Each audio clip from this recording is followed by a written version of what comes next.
Vamos lá, meus queridos. Ó, a questão 44, ela traz um pouco do primeiro assunto nosso, que foi o CPC 16.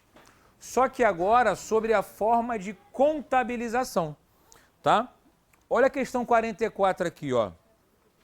Considere que uma indústria contribuinte do Imposto sobre Produtos Industrializados, que é o IPI, né, e do Imposto sobre Circulação de Mercadorias, que é o ICMS, tem adquirido a prazo R$ 73 mil em matérias-primas para industrialização, incorrendo em 10 mil de IPI e 17 mil de ICMS com frete por conta do fornecedor. Então, 44. Se o frete foi pago pelo fornecedor, esse frete entraria no custo que eles são? Não, né? Só que aqui, essa questão, ela não foi tão bem elaborada assim, né? Porque acontece, pode dar a impressão que o desembolso, né, foi feito por 73 e ainda teria mais os tributos, né? Mas não, aqui ele já desconsiderou os próprios tributos. Então, ou seja, o estoque de matérias-primas teria sido contabilizado já por 73. O imposto, o IPI, de 10 mil e 17 mil de ICMS. Então, em tese aqui, qual é o valor desembolsado aqui pelo comprador? 73 mais 10 mais 17, né? Então, o preço aqui foi de quanto? 100 mil reais. Só que acontece, sabemos que para efeitos de custo, eu reduzo ou deduzo, né, os meus tributos recuperáveis. E aí precisamos lembrar que a empresa industrial, que é o caso do exemplo, ela recupera ICMS e recupera IPI. A empresa comercial só recupera ICMS, não recupera IPI. E se o item for adquirido para uso e consumo, eu não recupero em lugar algum, tá? Porque isso é uma restrição da nossa própria legislação tributária, tá? Aqui não, aqui está falando que foi uma indústria. Então, se é uma indústria, ela recupera tanto o ICMS quanto o IPI. Então, ou seja, ela adquiriu ou desembolsou ou vai desembolsar 100 mil reais. Só que 100 mil reais seria o custo? Eu preciso subtrair de quem? Dos tributos a recuperar. Então, ou seja, quanto eu tenho de IPI? 10 mil. De ICMS? 17. Então, o meu custo foi de quanto? 73. Ok para vocês aqui? O meu desembolso será de 100 mil reais, mas o meu custo de 73 na medida em que eu vou recuperar esses tributos para bater do imposto da venda. Então, será que o lançamento contábil correto, né, considerando que esse cara vai pagar a prazo, seria um crédito na conta de fornecedores de 100 mil reais?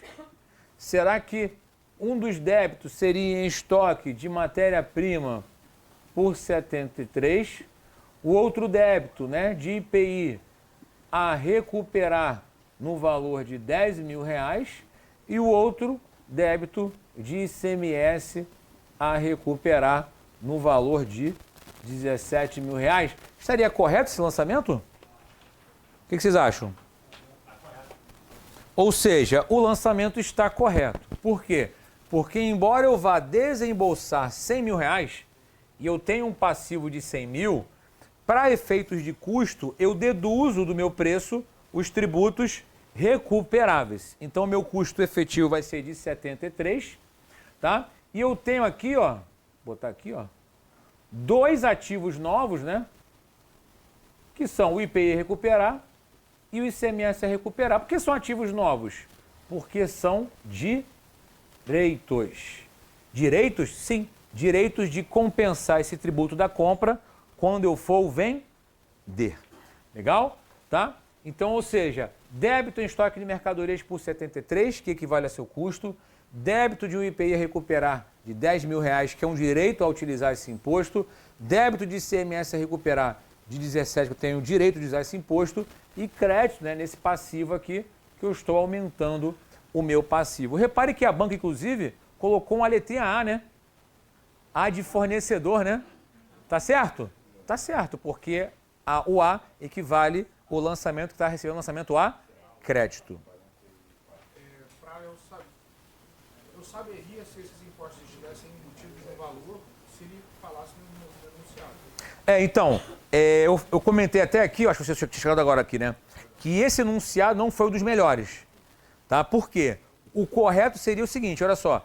A empresa desembolsou R$100.000, desses 100 mil eu tenho os tributos de X e de Y que são recuperáveis. Seria o melhor enunciado possível.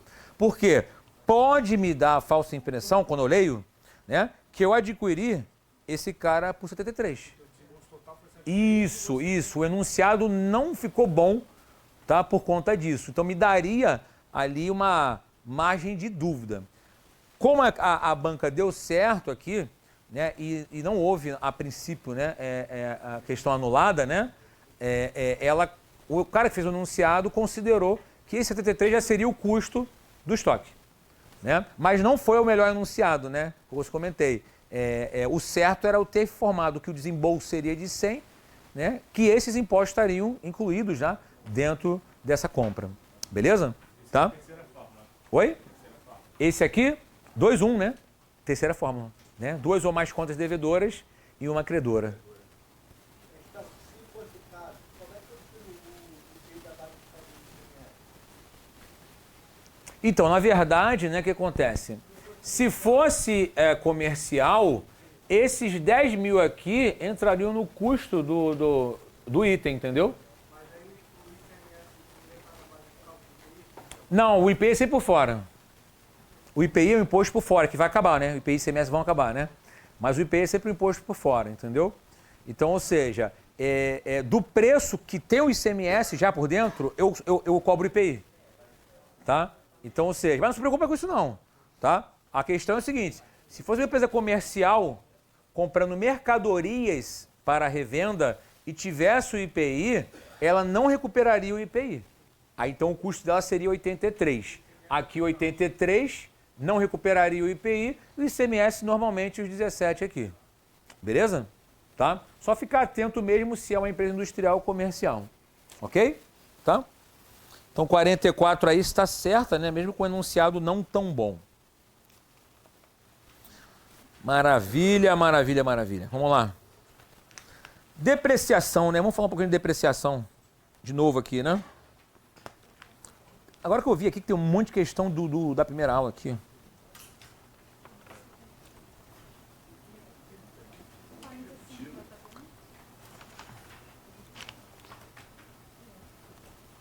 Ah, tá, 45, a gente pode fazer também 45. Boa, boa, boa, boa.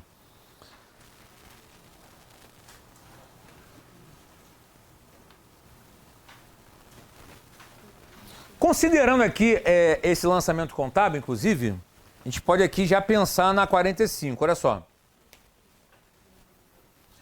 Vocês concordam que esse lançamento contábil aqui foi de quem está adquirindo a mercadoria? Não foi isso que aconteceu? Aí olha quem está falando aqui na 45. Aí eu estou pegando aqui o gancho porque isso está visual para vocês, tá? Na devolução de uma mercadoria adquirida por um cliente, o fornecedor deve contabilizar apenas um débito em conta de estoque e um crédito em contas a receber de cliente. O que acontece? Para quem vendeu, vou pegar aqui, ó, pegar o gancho de quem vendeu, né? Por exemplo, aqui, ó, esse cara aqui é a contabilização de quem comprou. Ok? Todos concordam aqui? Beleza? Tá? Mas, considerando aqui quem vendeu, vou botar aqui, ó, considerando aqui quem vendeu, né? Eu tenho aqui alguns lançamentos contábeis a serem feitos, tá? Vamos imaginar aqui que esse fornecedor né, ele seja uma empresa industrial também. Vamos pensar aqui, né? De indústria para indústria, né? Se eu vendi por 100, se o cara comprou por 100, qual é o valor que eu tenho a receber do meu cliente? Ou seja, se eu comprei aqui e vou desembolsar 100, eu não recebi ainda ele à vista, certo? Para quem vendeu, como é que ficaria o lançamento aqui da venda? Tem pelo menos 3 lançamentos aqui possíveis, tá? Pelo menos 3. Vamos pensar na receita de quem vendeu. A receita de quem vendeu. Aqui é de quem comprou. Comprei para pagar 100 mil. Vamos imaginar o vendedor. Eu debitaria quem? Se o cara não comprou a prazo. Não, cliente, né? Né? Porque, ó, eu não paguei à vista, ok? Isso. Então, eu vou debitar aqui uma conta clientes. Vocês concordam que não pode ser caixa porque eu não paguei? Se aqui fosse à vista, aqui seria o caixa, ok? E aí, vou gerar uma receita de vendas aqui. Tranquilo por hora para vocês? Tá? Vou botar só o imposto só o ICMS aqui, tranquilo, tá? Vamos imaginar, né, que esse ICMS, por exemplo, né, fosse de 20% sobre o valor da venda, né? Aí eu tenho aqui uma despesa com ICMS sobre vendas. Aqui, hipoteticamente, é a minha alíquota, tá? Fica tranquilo aqui, eu estou chutando aqui a alíquota mesmo, tá? E aí gerando um ICMS a recolher. Ou seja, quem vende passa a ter um passivo com ICMS. Quem compra passa a ter um direito de usar o ICMS, tá? E aí, não posso deixar de falar, né, do meu CMV, tá? Só que acontece, aí o ponto importante, né? O custo da aquisição do cara não foi necessariamente o custo que a empresa teve para comprar o seu estoque, tá? Aí eu vou chutar aqui que ela comprou por 40 na época, tudo bem? Para vender por 100 mil depois, tá? Então eu tenho aqui 40 mil, né? E aqui um estoque de 40 mil reais, tá? Então, ou seja, para quem vendeu, eu preciso reconhecer a receita da venda, eu preciso reconhecer o imposto sobre a venda e eu preciso reconhecer a baixa do estoque. Então, Bizu, Anderson, então você está me dizendo que o lançamento completo de uma empresa que vende mercadoria de quarta fórmula? Sim, porque esses lançamentos eles são conjuntos. Embora sejam valores diferentes, eles fazem parte de um mesmo fato gerador. Ok para vocês? Porque eu vendo, eu pago o imposto sobre a venda e eu baixo o meu estoque. Tá? Então, obrigatoriamente, o lançamento completo de venda é o lançamento de quarta fórmula. Tá? Então, agora, olhando para a questão, na devolução de uma mercadoria adquirida por um cliente, vamos imaginar que esse cara tenha devolvido a compra. O fornecedor deve contabilizar apenas um débito na conta estoque e um crédito em contas a receber? O que vocês acham aí? Tem outros vários lançamentos a serem feitos aqui, vocês concordam? Então, ou seja, esse cliente aqui seria um lançamento a crédito para baixar. Vocês concordam? Ou seja, eu já acreditaria nessa conta cliente, já seria um ponto aqui. Segundo, para zerar a receita, eu faria uma devolução de venda, que é um outro lançamento contábil. Terceiro, esse cara aqui morreria também, o ICMS sobre venda. E aqui também morreria o ICMS a recolher. E aqui eu viraria, né, o estoque a débito e creditaria o CMV para zerar os seus saldos. Então, eu somente faria um lançamento só, né? Tem outros muito mais lançamentos para fazer quando eu faço uma devolução de mercadoria, né? Ou seja, pelo menos, mesmo que ele faça assim, ó, desconsiderando o aspecto tributário, pelo menos, né, zerar o CMV, né, e zerar a receita anteriormente reconhecida, tá? Então, obviamente, não é somente contabilizar estoque e creditar receita. Existe pelo menos aqui, desconsiderando o aspecto tributário, a baixa desses seus estoques aqui e, obviamente, zerando a receita com uma devolução de mercadorias, tá? Então, 45, bem errado aqui, né? Beleza aqui. Vamos para depreciação, meus amigos. Aqui tem um cálculozinho bem tranquilo de depreciação, tá? A depreciação, reforço aqui o CPC 27, a depreciação é o registro contábil de um item que vai diminuindo a capacidade de gerar benefício econômico, normalmente um ativo imobilizado, tá? E eu vou registrar essa depreciação. Qual era a base de cálculo da depreciação mesmo que eu comentei com vocês? Qual era a base de cálculo que botei no quadro? Mas a base, que seria o valor depreciável, é o custo menos quem? O valor residual, que é o valor estimado com a venda desse ativo ao final da sua vida útil econômica, certo? Então vamos olhar aqui a questão 50. Suponha que um veículo adquirido por uma entidade há 2 anos por R$ 75 mil tenha sua vida útil avaliada em 5 anos e um valor residual de 20% de seu preço de aquisição ao final do seu uso produtivo, né? Nessa situação, a entidade proprietária do veículo deve mensalmente realizar a seguinte contabilização. E aí um ponto importante, por mais que eu tenha 3 métodos de depreciação, se a banca não falar nada, obrigatoriamente vamos trabalhar com o método linear, tá? Porque se ela não informar, vamos trabalhar sempre com o linear, que foi o caso aqui, tá? Então vamos fazer o cálculo, né? Vamos lá. Vamos analisar aqui, ó. Tá até aqui, ó. Qual foi o custo dele? 75. Qual era o valor residual? 20% do custo de aquisição, né? 15 mil reais. Então, ó, valor depreciável de 60. Qual seria a vida útil econômica estimada? 5 anos. Então, qual a depreciação ano estimada para esse cara? Né? 60 por 5 vai dar o quê? 12 mil reais por ano. Logo, a depreciação mês de quanto? R$1.000. Molezinha essa, né? E o lançamento contábil, será que está certo aí? Débito em despesa, crédito numa conta redutora do ativo? Perfeito, né? Ou seja, uma despesa obrigatoriamente ou gera um aumento de passivo ou redução do ativo. Na depreciação não gera desembolso de caixa, né? Então essa redução de ativo, ela se dá por uma conta redutora do ativo chamada depreciação acumulada. Então essa questão está certa. Beleza aqui? Faço essa, né? Opa, 50. O bom aqui da 51 é que depois a gente vai ter questões aqui que falam da mesma coisa, né? Então deixa eu avançar aqui para mais para frente. Pô, mas tá acabando já, gente? Vou botar mais coisa aqui, hein? Não, vou falar depois disso. Antes de acabar, eu vou falar. Melhor. É o quê? Como é que é? Que não aguenta mais? 3h40 ainda? 3h45?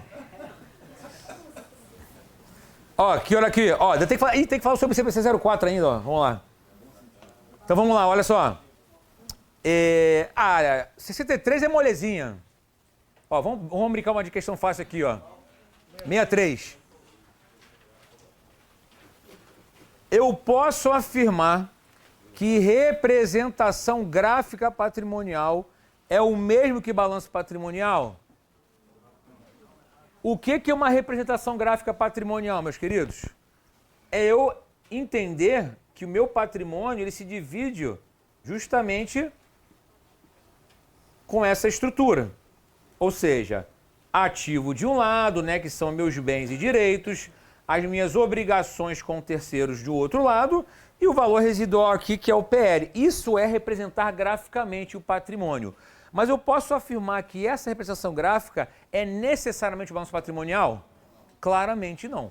O balanço patrimonial, ele até utiliza dessa estrutura aqui, mas ele tem muito mais formalidades, né? Ou seja, eu tenho o ativo circulante, o ativo não circulante, o passivo circulante, o não circulante, o patrimônio líquido. Eu preciso classificar as minhas contas de ativo como? Como é que é a classificação dos ativos? Em ordem o quê? Decrescente de liquidez, né? Os ativos mais líquidos inicialmente, né? E os menos líquidos para o final. E os passivos são classificados como? Ordem decrescente de exigibilidade. Os passivos que vão vencer primeiro, eu vou evidenciar mais à frente. Aqueles que forem vencíveis mais para frente, né, eu vou colocando mais abaixo. Então, repare que o balanço patrimonial tem formalidades, né? A representação gráfica é só para a gente enxergar o funcionamento do patrimônio, mas o balanço ele é muito mais completo. Tá? Então, afirmar que representação gráfica é o mesmo que balanço está errado. Beleza? Tá? E a 64 acabou que nós falamos lá no início, no CPC 27. Deixei de falar essa questão aqui, não tem problema. Tá? É para confundir vocês mesmo, tá? Deixar vocês aí, né, meio desbaratinados, tá? Voltando lá para o CPC 27. Olha só, questão fácil também, hein?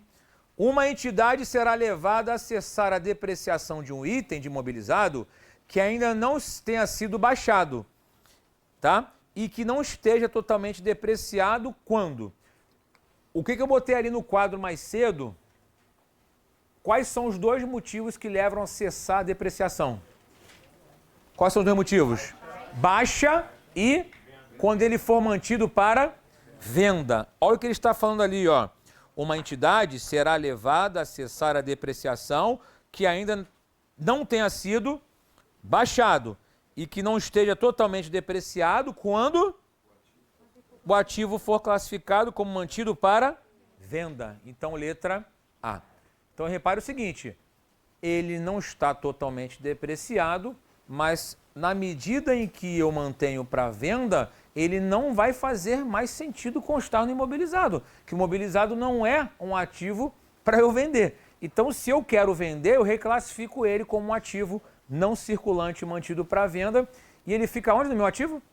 No ativo circulante, porque ele passa a ser um ativo com expectativa de realização de curto prazo.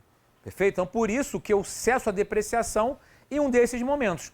Ou quando eu baixo o ativo, porque ele não é mais servível para a entidade, ou quando eu mantenho para venda, porque ele não vai fazer parte do ativo imobilizado, então, mas não tem mais motivo de ter a depreciação ali. Beleza? Eu marquei a letra que eu achei mais completa. O que quer dizer que dizia ativo foi retirado do seu uso normal? Porque se eu classificar, eu vou estar... Não, na verdade é o seguinte, o ativo, ele por algum motivo específico, ele foi retirado, comprei um novo, mas está lá na empresa sem uso. Ou seja, ele foi retirado da operação, mas está sem uso lá. Em tese, isso não seria motivo de eu parar de depreciar, a não ser que eu esteja falando de uma depreciação por unidades produzidas, entendeu? Como em regra, a Sebrasp utiliza a linha reta como parâmetro, né? Então, ou seja, o fato de eu tirá-lo de uso, pura e simplesmente, não significa que eu vou parar a depreciação, entendeu? É isso que eu quis dizer. Beleza? Tá? Então, a 64 aí seria a letra A. Beleza aqui, meus queridos? Ok. Temos também a 70 aqui, olha que interessante. Cara, tudo eu acho interessante, né? Tudo eu acho maneiro. Um cara impressionável. Pô, é muito maravilhoso isso, cara. Vamos lá. Olha só, não, essa aqui vamos ser, essa aqui é facinho. Facinho mesmo. Olha só, não, essa aqui é a interpretação, gente. Interpretação de novo aqui, ó. Deixa eu... Que o pessoal... 70. É pra desbaratinar mesmo. Caraca, 63, vai pra 70, é isso aí. É? Botou 10%, ferrou? Então vamos aqui, ó.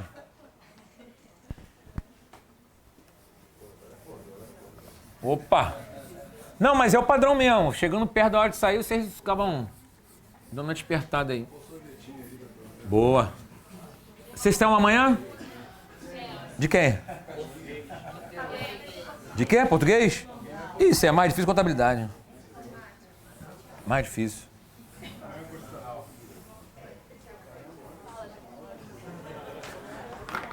Ó, molezinha, olha só.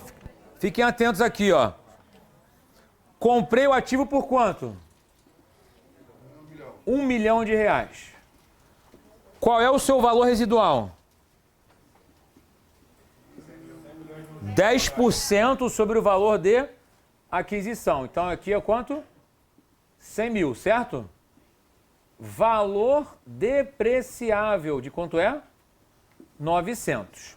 Só que repare agora o seguinte, ele está evidenciando aqui que a depreciação não será linear. Olha o que está falando aqui, ó. Suponha que certa entidade adquiriu por R$1 milhão um equipamento produtivo, cuja capacidade produtiva, que é o critério para sua depreciação, tenha sido estimada em 100 milhões de unidades de determinado produto. Então a depreciação é com base em quê? No uso, ok? Todos concordam em relação a isso? Então aqui, ó, a depreciação é com base no uso. Então qual é a capacidade desse equipamento aí? De 100 milhões de unidades. Tá aqui, ó, 100 milhões de unidades. Beleza aqui. Isso aconteceu aqui, ó. O valor de aqui, aqui, ó, aqui é o resultado. O primeiro período de operação, o equipamento produziu 18 milhões de unidades. Tá? Então, olha que interessante aqui. Se a produção no período 1 foi de 18 milhões de unidades, significa que eu já consumi quanto da minha capacidade? 18%. Vocês concordam? Então eu tenho duas maneiras de fazer esse cálculo, tá? Ou 18% sobre 900, que é o mais fácil aqui a princípio, ou dividir 900 mil por 100 milhões. Assim, obviamente, aqui vai ficar mais... Não, eu tô falando o seguinte, o segundo... Não, calma aí, olha só. É porque chega aos mesmos resultados, que às vezes o percentual com o valor não é amigável, entendeu? Então eu poderia também, se fosse o caso, dependendo da quantidade, dividir 900 mil por 100 milhões e multiplicar por 18 milhões, entendeu? Ou seja, mas que não é o caso aqui. O mais fácil aqui é eu pegar 18% sobre 900 mil. É que vai dar o mesmo resultado. E dependendo da conta, às vezes fica mais fácil fazer a divisão para depois multiplicar, tá? Então, ou seja, a depreciação, então, do período 1 vai ser quanto aqui? 18% de 900 mil. Que dá quanto aí? 20% de 900 mil daria 180, certo? Não é isso? 1% de 900 mil daria quanto? 9 mil, né? 9 vezes 2, 18, né?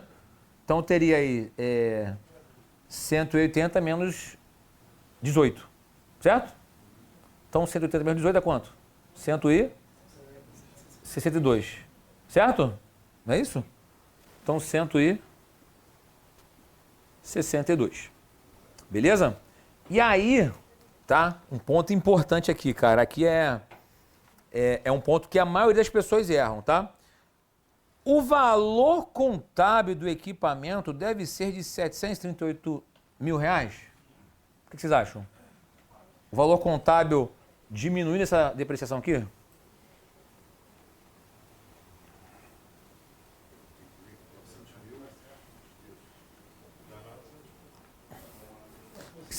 Esse aqui é um erro que 90% dos candidatos incorrem, hein?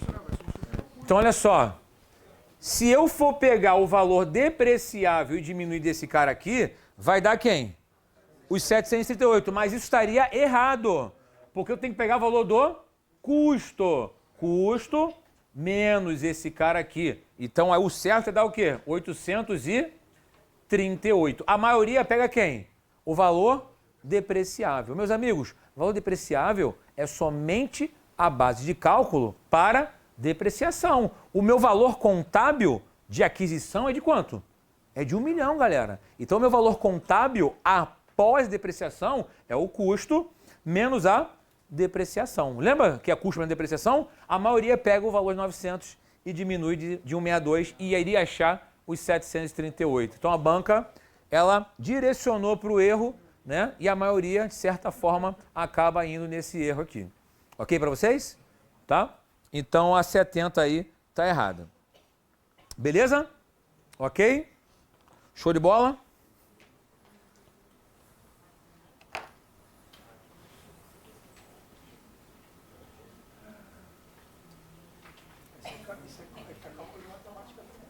Hã? Não, nem é. Nem é.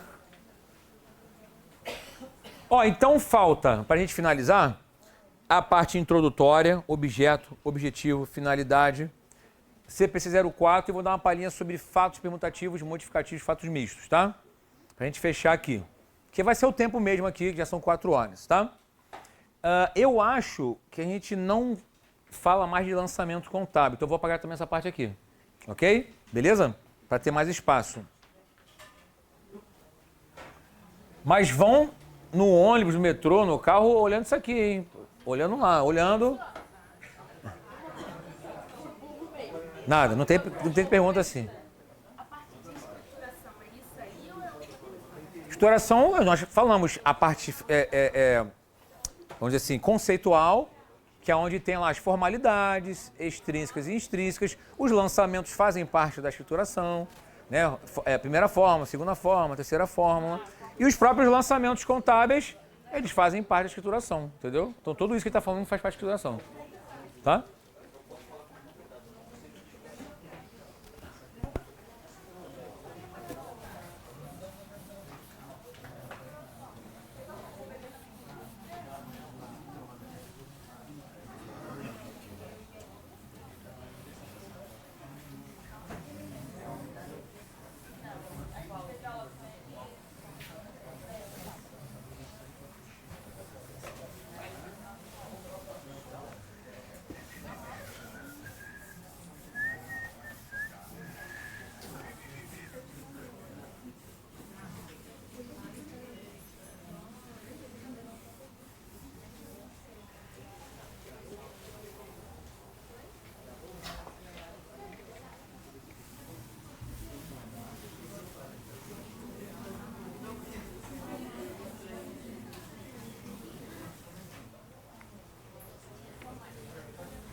Vamos lá então, meus queridos.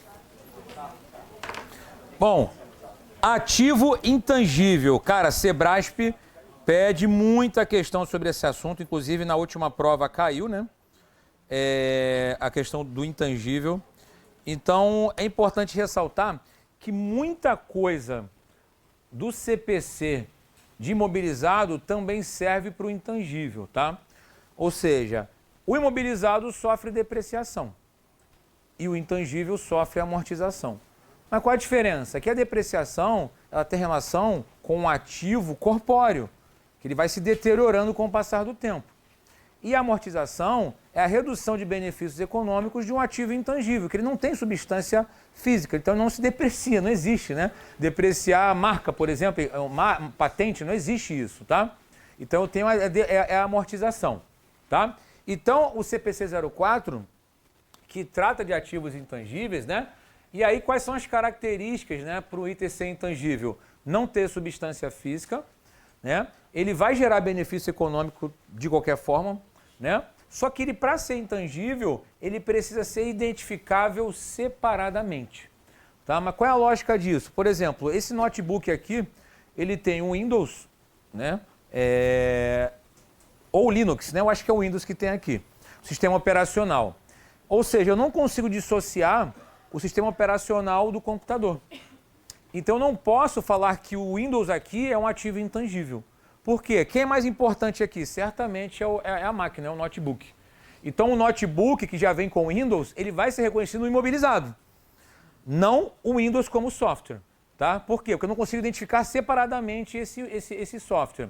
Agora, Anderson, eu adquiri a licença da TOTOS, por exemplo, né, com a empresa de tecnologia, do SAP, adquiri uma licença para usar durante 5 anos. Eu posso usar em qualquer computador, no meu celular, no meu relógio, que seja. Essa licença, essa sim vai ser um ativo intangível, que eu consegui identificar separadamente.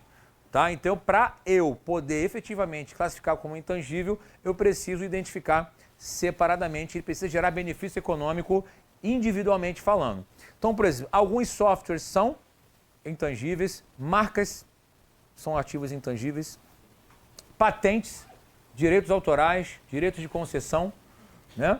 O famoso goodwill aí, ele gera um ativo intangível, mas é um outro CPC, uma combinação de negócios, e desenvolvimento também de produtos podem ser ativados, mas tem algumas restrições aqui que a gente vai falar sobre isso, tá? Então, ou seja, o custo, né, do intangível é o preço pelo qual eu pago, menos os gastos para... Não, menos não, mais na verdade, né? Mais os gastos, né, para concluir, né, para colocar o ativo em condições de uso aqui. Então, ou seja, vamos imaginar que eu adquiri um software e eu preciso testar esse software para colocar em condições de uso em algum equipamento meu. Então, esses gastos para colocar esse software em condições de uso, ele vai ser adicionado ao custo do ativo intangível. Repare que não tem montagem, instalação, porque é ativo intangível, né? Então, não faz sentido aqueles outros elementos que tem no ativo imobilizado. A mensuração subsequente, parecido com a depreciação, com o imobilizado, ó, custo menos a amortização, menos as perdas acumuladas. Então, ou seja, imobilizado sofre depreciação e intangível sofre amortização. Agora, a amortização, qual é o método utilizado pelas empresas, né? O método que melhor reflita o padrão de consumo. Se ela entender que é o linear, vamos fazer o linear. Se ela entende que é por unidades produzidas, vamos fazer assim. Se for decrescente, da mesma maneira.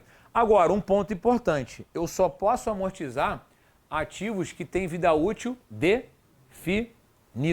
Ué, mas parece ser óbvio, né? Mais ou menos. Minha pergunta é o seguinte, a marca de uma empresa tem vida útil definida? Não tem. Uma patente tem? Normalmente sim. Normalmente sim. 20 anos, né? Então eu amortizo a patente, não amortizo a marca, porque a marca não tem como definir, né, o prazo de benefício econômico. Então eu só posso amortizar ativos intangíveis, né, que tenham vida útil definida. Se não tiver, não amortiza. Somente eu reconheço essa perda se houver essa possibilidade. Tá? Isso cai muito em prova, tá? E a banca vem com essa pegadinha. Ah, todos os ativos intangíveis são amortizados? Não, somente aqueles que têm vida útil definida. Tá? O início, né, e a cessação da amortização, os mesmos critérios da depreciação. Início, quando estiver disponível para uso, cesso, ou quando eu baixei, ou quando eu mantenho para venda. Só tem uma questão aqui, vender intangível é muito mais complicado. Porque assim, quem vai querer meu intangível? O intangível é muito particular da empresa, né? Então olha que interessante, quando o CPC 04, ele fala do valor amortizável, é parecido com o valor do lado depreciável. Lembra que no imobilizado é custo menos valor residual? Não é isso? Por quê?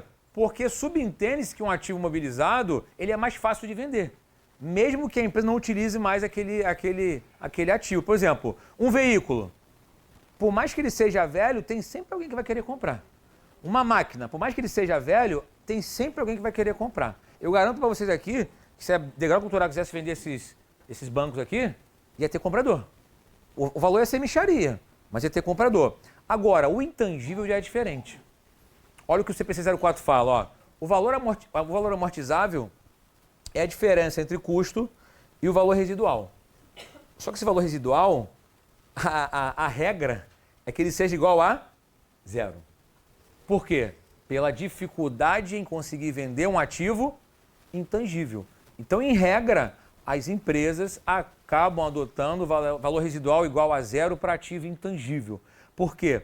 Porque certamente ela vai ter dificuldade para vender isso. Se ela colocar diferente de zero, ela tem que explicar, em nota explicativa, quem iria comprar o ativo intangível dela para poder botar um valor residual. Olha a diferença de parâmetro, né? No imobilizado, eu tenho que botar valor residual. Se eu botar zero, eu tenho que explicar o porquê que eu botei zero. No ativo intangível, em regra, eu tenho que botar zero. Se eu botar diferente do zero, eu tenho que explicar por que eu não coloquei zero. Mas faz sentido, né? Porque assim, eu vou registrar lá uma patente por 20 anos. Aí vou botar um valor residual lá de 3 mil reais. Cara, eu vou vender a patente por 3 mil reais? Qual é a lógica disso? Que a patente é minha, né? Eu que tenho o direito de utilização. Faz sentido eu vender isso para alguém? No princípio não faz, né? Então, por isso que, em regra, esse valor residual é igual a zero. Desculpa, alguém ia perguntar aí. Isso, somente perda acumulada. Isso. E aí, pesquisa e desenvolvimento, né? Então, o CPC ele é bem claro em relação a isso. Quando uma entidade vai desenvolver um produto, né, ela pode incorrer em gastos com pesquisa. Pesquisa é identificar, né, se há viabilidade para produzir um item, né, faz pesquisa de mercado, enfim, avaliar a viabilidade econômica. Só que nesse momento não há nenhuma garantia de que aquele item vai gerar benefício econômico. Ela pode inclusive falar o seguinte, cheguei ao final da pesquisa e vi que é mó furada colocar esse produto em circulação. Então a pesquisa sempre será despesa. Qualquer gastos que ela incorre com pesquisa será despesa. Agora, se ela incorre em gastos com desenvolvimento, ou seja, ela fez a pesquisa, ela identificou que é um produto em potencial, que vai ter mercado, então ela começa a produzir, começa a desenvolver, né? E aí esses gastos com desenvolvimento, eles podem ser ativados desde que a entidade comprove viabilidade técnica, econômica e operacional. Então, ou seja, eu preciso comprovar mercado ativo para aquele item que eu estou produzindo, se eu tenho condições de finalizar o ativo, se eu tenho condições técnicas de concluir aquele ativo. Então a empresa precisa comprovar isso, né? E ela sempre evidencia isso nas suas demonstrações contábeis. Minha pergunta, Anderson, se a empresa não conseguir, em dado momento, comprovar essa viabilidade, não vai ser ativo, vai ser o quê? Também despesa. Mesmo que seja despesa com desenvolvimento, vai ser uma despesa. Então, ela só vai ativar se ela conseguir comprovar viabilidade técnica, econômica e operacional. Ok aqui? Beleza? Tá? Então, temos aqui mais algumas questões que envolvem o ativo intangível, tá? Então vamos lá. Deixa eu ver aqui. Tá quase, gente. Vamos lá. 65. Os gastos destinados à geração interna de um ativo intangível, quando incorridos durante a fase de pesquisa, devem ser contabilizados como despesa. Ou seja, pesquisa sempre é despesa, tá certo, né? Deixa eu ver aqui, ó. 66. Meus amigos, a depreciação, eu falei lá no início da aula que ela pode ser custo ou despesa, né? A amortização vale a mesma coisa, tá? A amortização pode ser custo ou pode ser despesa. Então, olha só a 66, ó. A amortização de ativos intangíveis para cada período contábil costuma ser registrada como despesa, podendo, no entanto, ser incluída no valor contábil de outro ativo quando os benefícios econômicos futuros incorporados no ativo intangível são absorvidos para a produção de outros ativos. Certo ou errado? Ou seja, certa também. Me dá um exemplo, Anderson. Eu comprei um software, ou adquiri a licença de um software, para usar nas máquinas de produção. Né? Aquela máquina minha ela precisava de um software, e eu adquiri esse software, e esse software vai ser utilizado na minha máquina de produção. Então, essa amortização tem relação com a produção dos meus ativos. Então, ela vai ser custo. Agora, se for um software utilizado pelo contador da empresa, pelo jurídico da empresa, isso vai ser despesa. Tudo bem? Beleza? Já é o horário. Eu não lembro quando a depreciação é custo. Mesma coisa, se a depreciação tiver relação com o ativo imobilizado vinculado à atividade fim, custo. Se não tiver, despesa. Então, por exemplo, a depreciação de uma máquina que fez essa cadeira aqui, para a fábrica é custo. A depreciação do computador do administrativo é despesa. Então, ou seja, tem que ter relação com a atividade fim. A amortização é a mesma coisa. Beleza? Só que a amortização já não é ativo imobilizado, né? É ativo intangível. Beleza? Tá? Então, 66 está certo. 67. Um ativo intangível para o qual existe um compromisso. Essa aqui eu achei muito boa essa questão. Tá? Não, falando sério agora. Falando sério. Falando sério. Então, olha essa aqui, ó. Um ativo intangível... Não, essa aqui requer interpretação, cara. Bem interessante. Ela fala disso aqui, ó. Mas olha como ela pediu a questão, ó. Foram poucas questões na Sebrae que eu gosto. Essa aqui foi uma delas, ó. Um ativo intangível para o qual exista um compromisso de aquisição por terceiros ao final da sua vida útil provocará o reconhecimento contábil futuro de despesas de amortização em valores inferiores aos que seriam registrados caso tal compromisso não tivesse sido firmado. Olha que interessante. O meu valor depreciável é custo menos valor residual. Se não houver valor residual, a minha depreciação é mais alta. Se rolar valor residual, minha depreciação é mais baixa. É isso que ele está falando aqui, ó.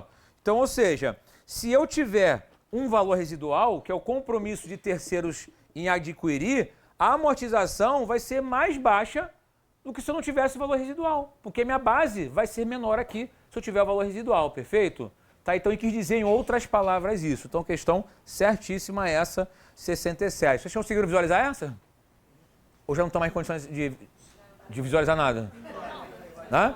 Ele falou o seguinte, ó, se tiver valor residual, é porque tem gente querendo comprar meu ativo intangível. Então, se tiver valor residual, o meu valor depreciável diminui. Olha, meu valor amortizável diminui e a minha despesa com amortização ela é menor. Pensa no seguinte, ó. Comprei por 10 mil e espero vender esse cara por 2. Valor amortizável quanto? 8. Vamos imaginar que eu tenho 10 anos de vida útil. Então, cada ano eu reconheço o quê? R$800. Isso se eu tiver valor residual. Se tiver compromisso por terceiros para comprar. Se eu não tiver, qual é a minha base? 10. Então, minha depreciação passa a ser o quê? Aqui, 1.000. Então, se houver valor residual, o meu valor amortizável, ele diminui. É isso que ele quis dizer aqui. Pô, bonito isso, né? Não? Não? Provavelmente você tá igual a gente agora. Hã? Também tô ficando doido, né? Então, 67 tá certo aí, ó. Deixa eu ver aqui. Olha só, 68. Quando intangíveis estiverem incorporados a itens do imobilizado, a entidade deve avaliar o item patrimonial mais significativo para estabelecer o tratamento contábil adequado, seja como imobilizado ou intangível. Perfeito, né? Ou seja, eu estou incorporando o intangível imobilizado. O que é o mais relevante? Imobilizado? Então, imobilizado classificado. Acabou. Ah, o intangível? Então vai ser intangível. O mais relevante, ele sobressai aqui. Beleza? Tá? Então tá certinho aqui, 68. 69. Um ativo intangível com vida útil definida está sujeito à amortização de seu valor, a qual terá início no momento que o tal ativo estiver disponível para uso. Ou seja, ativo intangível com vida útil definida se amortiza, certo? E a amortização inicia, né, no mesmo contexto da depreciação, quando estiver disponível para uso. Então a questão está certa. Beleza aqui? Tá? Então, antes da gente trabalhar com as últimas questões aqui, que são os conceitos fundamentais da contabilidade, deixa eu só passar um bizu aqui, que eu acabei que de fato não coloquei, de fatos permutativos, modificativos e fatos mistos. Vai cair na prova de vocês. Isso é fato, tá? Então vamos lá.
Oi? Aqui? Atos.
Vamos lá, meus queridos. Penúltimo assunto hoje. Vamos lá. Assunto de prova, fresquinho aqui, ó. Atos administrativos, né? Atos administrativos ocorrem a cada momento dentro de uma empresa, mas não necessariamente eles vão impactar o patrimônio naquele momento em que eles ocorrem. Então, por exemplo, a simples contratação de um funcionário impacta o patrimônio? Não, esse cara precisa trabalhar para fazer jus ao salário, não é isso?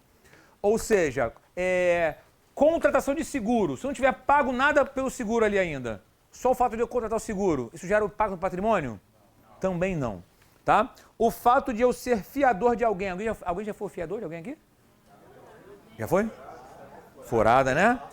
Então, ou seja, tem empresa que trabalha como fiadora de outra empresa, né? Então, ou seja, quando ela assina esse contrato, né, onde eu me coloco como fiador, a princípio também não afeta em nada, a não ser que depois esse cara que eu coloquei, né, o meu nome, os meus bens, ele vá dever alguém, né? Mas naquele momento nada acontece. Então, os atos administrativos, eles não impactam o patrimônio, tá? No primeiro momento, podem até impactar futuramente. Então, por exemplo, esse funcionário que eu contratei, quando ele vier trabalhar, eu vou ter que reconhecer o salário dele, não é isso? Né? O meu seguro, se eu pagar pelo seguro, vou ter que reconhecer esse impacto no patrimônio, né? O abençoado lá que eu fiz, que eu fui fiador, se ele não pagar a dívida, eu vou ter que arcar com meus bens. Mas o ato por si só, no momento em que ele ocorre, ele não impacta o patrimônio, ok? Então, por isso, eles não têm a obrigação de serem registrados na contabilidade. Se forem registrados, seria em conta de compensação para fins de controle. Na contabilidade pública, já é diferente, que não é o caso de vocês aqui. Eu sou obrigado a registrar ato administrativo, tá? Porque tudo que é contabilidade pública precisa ser dado o quê? Publicidade, né? Que não é o caso da contabilidade geral. Fatos permutativos são os mais fáceis, tá? Alteram o patrimônio sem alterar o patrimônio líquido. Meus amigos, quando eu falo em alterar o patrimônio, eu posso falar de alteração qualitativa, sem aumentar ou diminuir o PL. Então, por exemplo, comprei estoques à vista. Cara, eu aumentei meu estoque e diminui meu caixa pelo mesmo valor. Alterei meu patrimônio sem alterar quem? O meu PL. Vocês concordam? Fato permutativo. Comprei estoque a prazo, aumentei um ativo, aumentando o meu passivo. Afetei meu PL? Não. Fato permutativo. Reclassifiquei um passivo de curto prazo para longo prazo. Afetei meu PL aqui? Não. Então, fato permutativo. Eu posso, essa compra que eu fiz a prazo, eu posso ter pago por ela. Então, se eu paguei por essa compra, reduzi meu caixa e reduzi minha obrigação, sem afetar o patrimônio líquido. Fato permutativo. E eu posso ter, inclusive, contas dentro do próprio PL que só causam impacto qualitativo. Por exemplo, a reserva de lucros eu não posso usar para aumentar o capital social?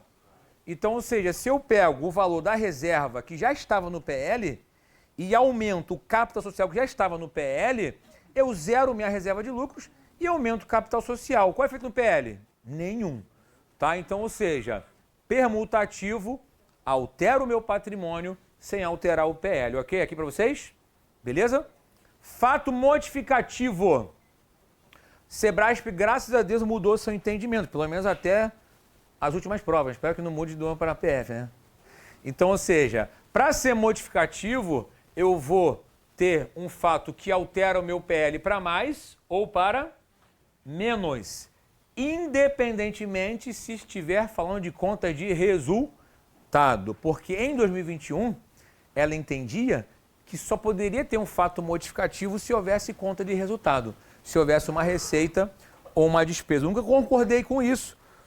Por quê? Porque existem outros fatos que afetam o PL, que modificam o PL, mas não são conta de resultado. Alguém pode me lembrar de uma ou duas, pelo menos? Compra de ações em tesouraria. Se eu comprei ação de tesouraria, vou diminuir meu caixa e diminuir o meu PL. Isso não é um fato, não deixa de ser um fato modificativo por conta disso, é um fato modificativo diminutivo. O aporte de recursos dos sócios aumenta o meu PL.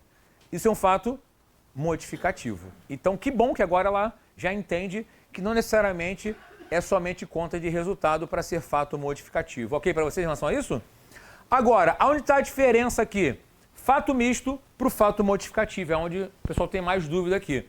Porque o fato misto também afeta o PL para mais ou para menos, né? Então aqui eu tenho um fato permutativo e um fato modificativo simultaneamente. Mas qual é o bizu? Para vocês visualizarem que é um fato misto. O fato misto, pelo menos, eu tenho que ter dois elementos patrimoniais, tá? Um baixando e um aumentando o seu valor, tá? E aí, com isso, ocorre o quê? Um ganho ou uma perda. Vou dar dois exemplos muito fáceis aqui de serem visualizados, tá? Então, por exemplo, vamos imaginar aqui que eu tenha, né, comprado, né, um estoque a prazo por R$100. Debitei estoque, creditei fornecedor. Ok? Todos concordam que esse é o lançamento? Quando eu compro a prazo, eu aumentei um ativo e aumentei um passivo. Aí o que aconteceu aqui? Eu atrasei o pagamento. Caramba, atrasei o pagamento, estou pagando fora do vencimento. O cara me cobrou juros. Ele falou o seguinte, ó, qualquer atraso no pagamento, eu vou te cobrar juros. 10%, por exemplo. Aí vamos imaginar que no pagamento eu paguei com 10% de juros. Pergunta, quanto eu desembolsei? Se eu estou pagando com juros? 110. Então, crédito na conta banco de 110. O meu fornecedor está sendo liquidado, certo? Mas a liquidação dele sai por quanto? Por 100. Porque o valor dele era 100. Então, eu debito aqui o fornecedor a 100. E aí, meus amigos, o que eu tenho agora aqui? Uma despesa financeira de 10. Então, repare que eu troquei um passivo de 100, pagando 110 por ele. Logo, eu tive uma perda, né, nessa operação. Isso aqui é um fato misto de diminutivo. Vamos olhar para quem vendeu. Para quem vendeu, o que aconteceu aqui? Ó? Se eu vendi a prazo, eu gerei uma conta de cliente de 100 e uma receita de venda de 100. Vocês concordam? Para quem vendeu? Quando esse cara vai me pagar atrasado, eu não recebo 100 mais. Eu recebo quanto? 110. Então vai entrar aqui, ó, débito na conta banco de 110. Baixo minha conta cliente aqui, né? Pelo valor de 100. E eu reconheço aqui, ó, uma receita financeira de 10. Então significa aqui, ó, que houve o quê? Um fato misto aumentativo. Consegue entender a diferença? No fato modificativo, eu não tenho essa troca de elementos patrimoniais com ganho ou com perda. O meu impacto direto é no PL, seja com receita, com uma despesa, ou com um aumento de aporte de capital, ou com uma compra de ações próprias. No fato misto, obrigatoriamente, eu tenho essa troca de elementos patrimoniais, pelo menos dois, com ganho ou com perda. Então, se eu vendo imobilizado com ganho, fato misto aumentativo. Se eu vendo ele com perda, fato misto diminutivo. Se eu concedi um desconto, fato misto diminutivo. Se eu obtive um desconto, fato misto aumentativo. Então, no fato misto, sempre eu vou ter dois elementos patrimoniais conversando, mas um vai ser debitado ou creditado a maior do que o seu valor original. Essa é a grande diferença. Diga aí. Oi? Que os juros serão sempre mistos? Então, assim, numa situação em que eu tenho troca de elementos patrimoniais, sim. Tá? Mas, por exemplo, pensa num juros de empréstimos. Já não é fato misto. Por exemplo, eu tenho um juro pré-fixado de um empréstimo. Lembra dos nossos exemplos de empréstimo? Por exemplo, lá, eu peguei um empréstimo de R$100 mil, vou pagar 10 parcelas de 12. Obrigatoriamente eu tenho juros ali. Então, quando eu pago a minha parcela, eu pago a parcela com juros, ok? Mas a minha apropriação mensal de juros não é um fato misto, é um fato modificativo só. Né? Ou seja, aqui não, aqui eu estou pagando com atraso, recebendo com atraso, dando um desconto, concedendo um desconto. Então, ou seja, é algo que aconteceu posterior ao meu recebimento, ao meu pagamento. Então, eu sempre tenho uma perda ou um ganho nessa operação. Ah, se tem juros é fato misto? Não necessariamente, a não ser numa situação como essa aqui, em que eu tenho troca de elementos patrimoniais com ganho ou com perda. Pense só no seguinte, ó, eu deveria ter pago 100, paguei 110? Misto. Eu deveria ter recebido 100, recebi 110? Misto. Eu vendi algo que custava 100 por 120, ganho de 20, misto. Eu vendi algo por 80 que estava me custando 100, prejuízo, misto. Então, ou seja, eu sempre vou ter essa lógica no fato misto. Eu tinha um valor a receber ou a pagar, recebi mais ou menos. Então, eu tenho ganho ou eu tenho perda, isso é um fato misto. O modificativo não tem esses elementos patrimoniais, eu dei vários exemplos aqui. Então, por exemplo, o aporte de capital. Aumenta a caixa, aumenta o PL, fato modificativo. O reconhecimento de despesa com salários. Despesa com salários, salários a pagar, modificativo. Né? O reconhecimento de despesas com energia elétrica. A própria depreciação, fato modificativo. Uma despesa e uma conta redutora. Compra de ações próprias. Diminuir o caixa e diminuir o PL, fato modificativo. Você repara que não tem dois elementos patrimoniais. É um só. Consegue perceber isso? Então, é essa a questão do fato modificativo e fato misto, essa é a diferença. Tá? Ok? Independe. Independe de conta de resultado. Porque a Sebrasp, ela colocava que obrigatoriamente tinha que ter uma conta de resultado em 2021, 2022, né? Que bom que ela mudou isso. Que é menos um problema para a gente se preocupar. Olha só. Opa! Eu não peguei aqueles azinhos e ele embaixo ali. Para mim, eles se anulavam. Tinha que dar... Não, porque são operações que nenhuma delas eu altero o meu PL, entendeu? Ou seja, eu altero o patrimônio qualitativamente. Você colocou. Não, eu botei o seguinte, olha só, que eu dei exemplos, né? Assim, para não falar de quadros aqui, ou seja, ó, comprei estoque à vista, aumentou o estoque e diminui caixa. Fato permutativo. Comprei a prazo, aumentei estoque que contrai uma obrigação. Fato permutativo. Reclassifiquei um passivo de longo prazo para curto prazo. Então, eu diminui o de longo prazo, aumentei o de curto prazo, entendeu? Paguei o estoque que eu tinha que comprar a prazo, diminui o caixa e diminui a obrigação. Aqui é passivo, perdão. Aqui, ó. É. Não, se você cortar o de cima por de baixo, aí anula. Por isso que eu falo. Não, eu digo assim, o efeito no PL não existe, entendeu? Em nenhum caso aqui. Peguei a reserva de lucro e aumentei o capital social, entendeu? Então, ou seja, é tudo fato entendeu? Qualitativo, não afeta o PL aqui. Beleza? Oi? Aqui o efeito é qualitativo no patrimônio. Tá? Agora sim? Por causa de um P. Pô, não tá entendendo nada por causa do P, agora acertei tudo. Porra. O P me fez me acertar a prova toda. Pra mim nada mudou.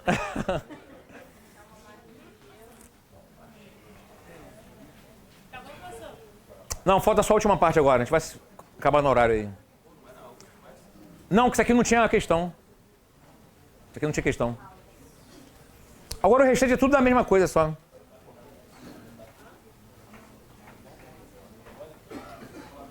Ó, vou botar até aqui, ó. Vou botar até aqui, ó. As últimas questões, ó. Ó. Objeto de estudo da contabilidade qual é? Diga. Antes do senhor avançar aqui, tinha uma questão que falava daquelas vendas de ações de tesouraria com ágio. Fato misto. Misto. Mesmo que não tenha conta de resultado, inclusive, né? Porque o fato misto que aconteceu aqui, eu tive uma venda de ações de tesouraria. Então eu troquei uma ação de tesouraria de 100 por um caixa de 110. Ganho de 10. Esse ganho, embora não seja resultado, afetou quem? O meu PL em 10, entendeu? Então, fato misto também. Tá? Então, vendeu com ganho, com perda, trocou com ganho, com perda, fiz um desconto, recebi um desconto, tudo isso é fato misto. Tá? Obrigatoriamente sempre vão ter duas contas patrimoniais, pelo menos, entendeu? Então, o objeto da contabilidade é o quê? Patrimônio. Para a Sebrasp agora, o objetivo tem relação com o quê?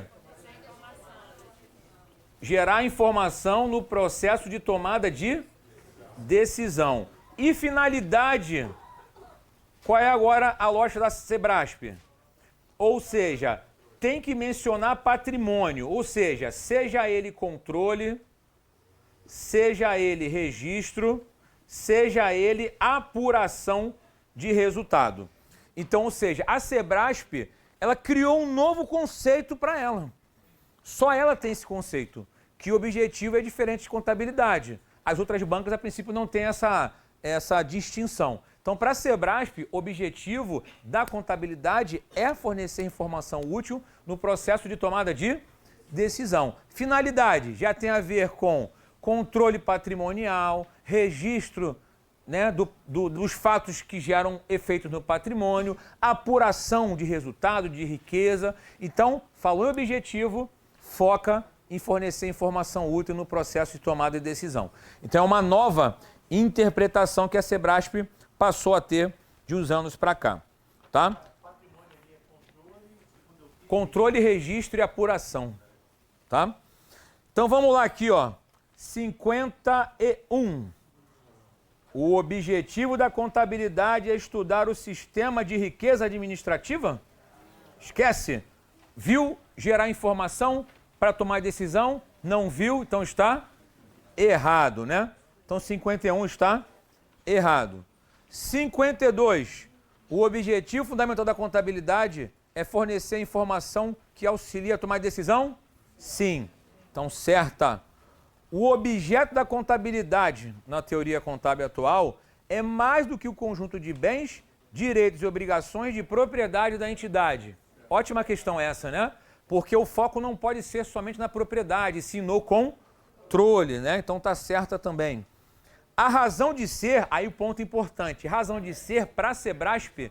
Oi? Já tá falando já, né? Hã? É o quê?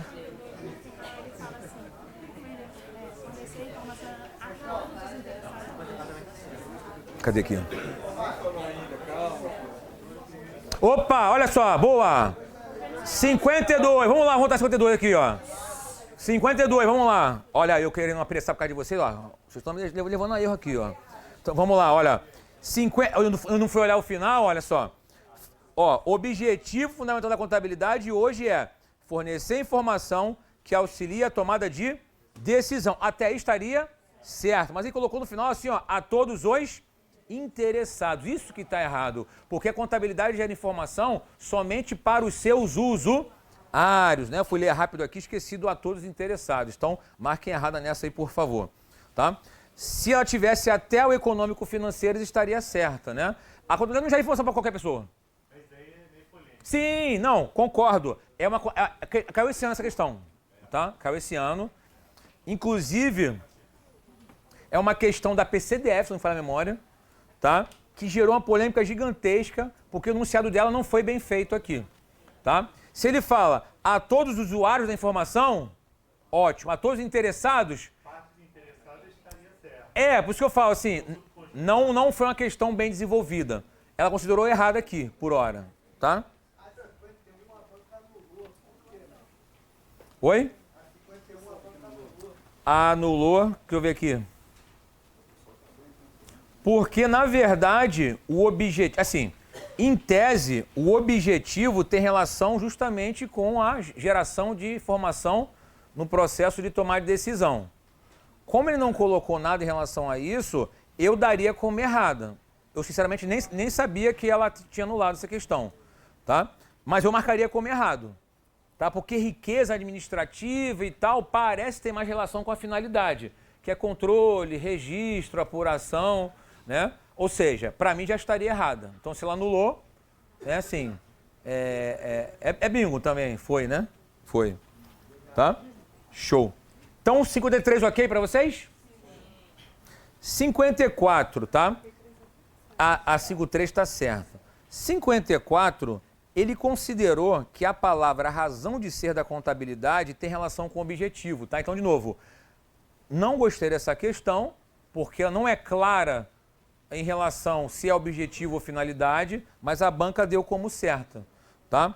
Que a razão de ser da contabilidade é oferecer a agente econômico informação útil para que possa tomar decisões. Então, ela considerou que a razão de ser está mais voltada para o objetivo. Assim, subjetivo também interpretar isso, né? Pois é. Então, assim, mas o que eu estou falando? Em tese, as duas palavras são sinônimos, né? Pois é, então você falando, a Sebrasp ela cria uma dificuldade necessária, né? Em algumas questões envolvendo isso. Oi? Se ela marcou certo aqui, então falou razão de ser, vai no objetivo, não tem jeito, né? É que eu falo, a gente tem que treinar com a banca, porque a banca tem as maluquices dela, né? E a gente tem que entender essas maluquices dela, né?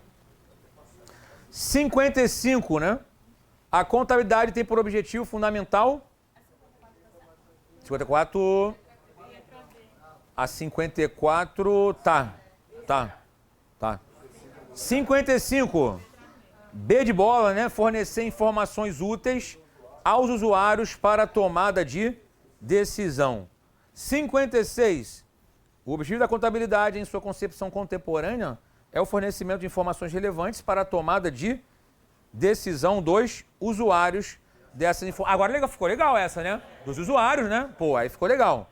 Ficou legal. Ela consegue fazer questões diferentes para falar a mesma coisa, né? Aí seria errado porque ela considerou errada a outra aqui, né? 57, ó, questão aí, ó, questão para ir embora tranquilo, ó. Um dos componentes da equação fundamental do patrimônio ativo? Vocês estão rindo isso aqui, mas isso aqui caiu em prova, gente. Aí vocês olham aqui, isso aqui deve ter pagadinha, não é possível.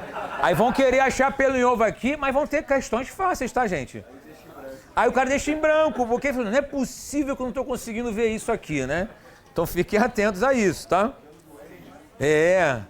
Então 57, certa.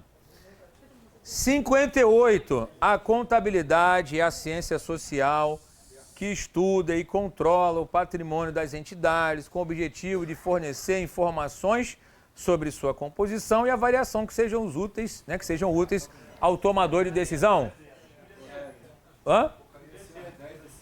Podia ficar mais enxuta, né? Mas tá certo. Né? Agora, ó, uma finalidade da ciência contábil é observar se a riqueza administrativa está atingindo os fins propósitos. Meio escroto essa questão, né? Mas a banca considerou certa. Porque a finalidade tem relação com a apuração de resultado, controle patrimonial, então vinculou a palavra riqueza administrativa a lucro, né? A desempenho, enfim. Né? Então repare que ela utiliza sinônimo muitas das vezes, né? Então, enfim, isso é meio chato às vezes, né? Então, mas está certo aqui para ela. 60, né? Segundo a escola patrimonialista, o objetivo da contabilidade é registrar os fatos que afetam o patrimônio. E aí? Atualmente, o objetivo não é registrar fatos, é fornecer informação útil no processo de tomada de decisão. Então, isso teria mais a ver com finalidade, de acordo com a concepção atual, né, de separar objetivo e finalidade, né? Então, essa estaria errada aqui. Isso. Falou registrar fatos, tem mais a ver com a finalidade, tá? Não, isso aí é ok, porque é a teoria contábil atual, né? A teoria patrimonialista, né? E, vamos lá, coletar informações, sintetizá-las e registrá-las são algumas das ações que visam o acompanhamento sistemático do objeto da ciência contábil, né?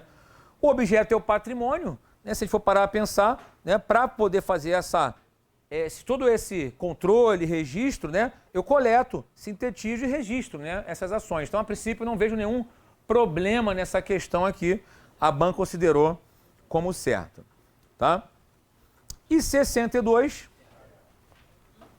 As demonstrações contábeis são elaboradas para serem apresentadas preferencialmente a usuários externos. Essa aqui foi a adaptação minha, tá? Então ela está certa, porque eu adaptei. Tá? Isso. Eu botei o preferencialmente, ela botou na prova a usuários externos. Mais uma questão bandida dessa, né? Porque assim, a Sebrasp, ela tem por perfil que a questão que é incompleta não é errada, né? Então o que acontece? Quando ela bota que as demonstrações contábeis são apresentadas para serem apresentadas a usuários externos, se a gente for parar a pensar, ela não está errada. Mas o bendito professor, né, que fez isso, ele botou não. Eu estou afirmando que é só para o usuário externo, mas ele não botou essa palavra restritiva. Então isso também gerou polêmica nessa prova. Aí eu adaptei para a gente ir embora tranquilo, para não dar problema aqui. Não. Nós botamos isso mais cedo. São os caras que botam dinheiro na empresa, né? O investidor, né? O acionista, no banco, entendeu? Tá? Meus queridos, prazer aí. Quem for da live, eu quero ver vocês na live, hein? Senão eu vou embora, hein? Hã? Semana que vem, quarta-feira. Quarta-feira. Hã? Sobrou.